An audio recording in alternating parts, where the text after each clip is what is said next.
जड़े police officer जड़े माँ भौणी के हर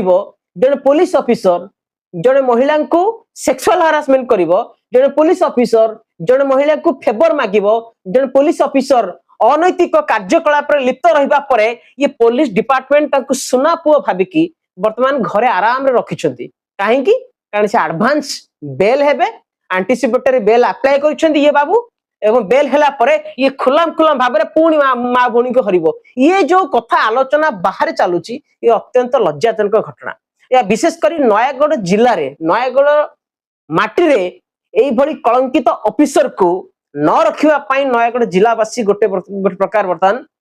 तीव्रतर हेलेनी एवं दरकार पड़िले समस्ते राजरास्ता को आसीबे वास्तविक नयागढ़ जिला गोटे पवित्र माटी रे एमिति पुलिस ऑफिसर एमिति कलंकित पुलिस ऑफिसर को न रखिबा पई समस्ते दाबी करूछन कि एपटे ये जो